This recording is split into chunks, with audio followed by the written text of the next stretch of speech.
Hello, I'm Kaj Arnö, the Executive Chairman of MariaDB Foundation, and I'm joined today by Kellyn Gorman, a database and AI advocate and engineer at Redgate. Welcome, Kellyn. Thank you. Glad to be here. So, I think we're going to be talking about your and my favorite topics, which is databases and AI. And let's start about Redgate. So Redgate acquired DB Engines. So what is Redgate and what is DB Engines? DB Engines is a ranking facility. What it does is it takes a look at the popularity, and it is a complex algorithm. I won't go too deep into that, but it goes in and looks at the ranking, the popularity, the actual content that people are putting out there on the web, downloads, all these different things to kind of rank out database engines. This has been around for quite some time. We acquired it in 2024, and that data is out there for people to look at in both a tabular as well as a ranking format and graphical formats. So it's got all of that out there that people use. I know I myself have used it since, pretty early on, probably 2012.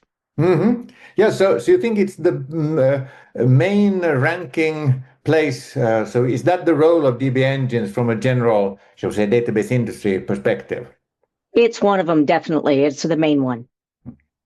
So then you said that you acquired them. So how does it fit into your own business, into Redgate's business?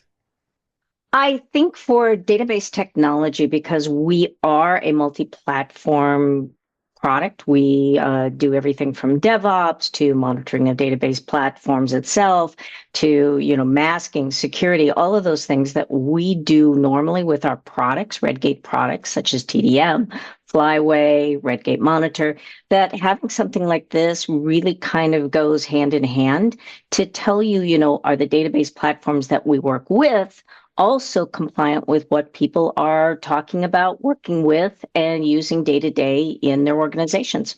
Mm-hmm. Yes, I was going to ask you what you yourself learned from this rating, but yeah, I think you already answered it. So then I would actually move on to open source. So how do you see the positioning of open source databases in this entire database landscape from a DB Engines perspective? Well, I think open source is coming up more to play every single day as organizations start to kind of pivot where their investment is going. We start talking about what does it cost to pay for database licensing. And I started out in the Oracle world. I won't even go any farther there. So as people are starting to kind of pivot where their investment is, where their licensing costs are, and how they're going to pay for cloud and AI investment, they are pivoting over to more open source database platforms so that they can pivot those costs, those investments into AI and cloud.